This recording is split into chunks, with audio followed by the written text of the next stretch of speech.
Ulama besar yang bergelar Syekh Qurratulain ini ternyata bernama Syekh Mursyahadatillah atau Syekh Hasanuddin.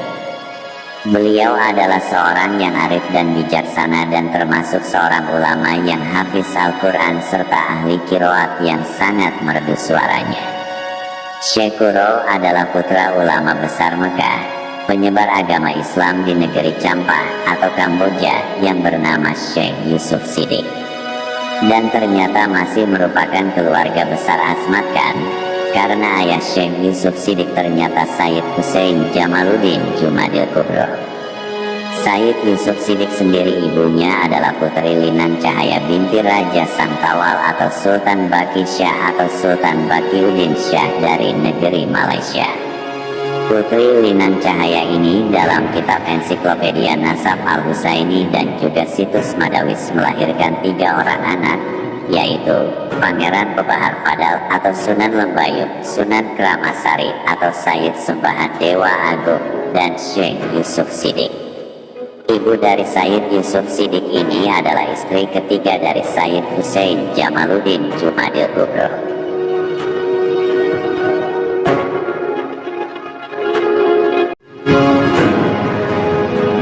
Jadi Syekh Qurro ini adalah cucu dari Sayyid Hussein Jamaluddin Jumadil Kubro.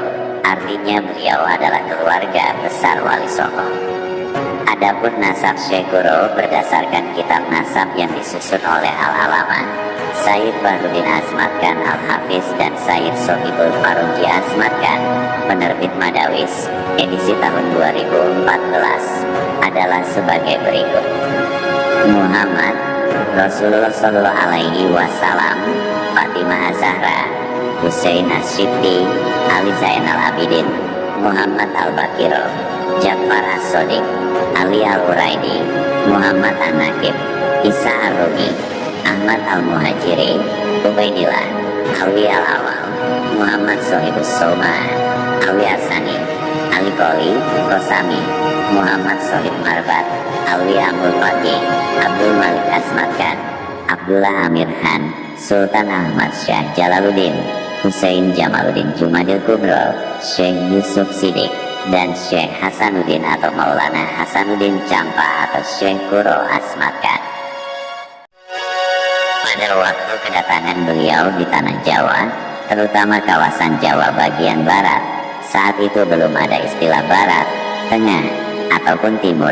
Wilayah Jawa bagian barat masih di bawah kekuasaan negeri Pajajaran yang saat itu menganut agama Hindu, dengan seorang raja yang bernama Prabu Anggalaran.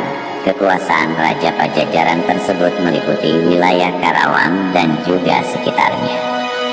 Sebelum datang ke tanah Karawang sekitar tahun 1409 Masehi, Syekh Qurro menyebarkan agama Islam di negeri Champa. Dari sini beliau lalu ke daerah Malaka dan dilanjutkan ke daerah Martasina Pasambangan dan Japura, akhirnya sampai ke pelabuhan Muara Jati Cirebon. Di sini beliau disambut dengan baik oleh Ki Gedeng Tapa atau Ki Gedeng Jumajat Jati yang masih keturunan Prabu Wastu Kencana dan juga oleh masyarakat sekitar. Mereka sangat tertarik dengan ajaran yang disampaikan oleh Syekh Qurro yang disebut ajaran agama Islam. Kedatangan awal Syekh Qurro tentu tidak mengherankan jika ditinjau dari sisi ilmu nasab dan sejarahnya, karena sebelum kedatangan beliau, keluarga besar Asmat Khan atau Wali Songo dari periode awal sudah mulai bergerak, dimulai dari Sayyid Hussein Jamaluddin, kemudian anak-anaknya dan dilanjutkan dengan keturunannya. Jika ditinjau dari nasab dan periodisasi Wali Songo, beliau ini satu angkatan dengan Maulana Malik Ibrahim. Jika ditinjau dari nasab dan periodisasi Wali Songo, beliau ini satu angkatan dengan Maulana Malik Ibrahim dan Wali Songo adalah angkatan pertama. Sayangnya memang, dibandingkan dengan Wali Songo yang lain, sosok beliau ini jarang dikaji dalam bentuk tulisan sejarah atau ilmiah, padahal jasa beliau dalam menyebarkan agama Islam itu sangat besar. Jasa beliau ini tidak boleh dianggap kecil, karena beliau inilah yang merupakan pelopor penyebaran agama Islam di Jawa Barat sebelum eranya Sunan Gunung Jati.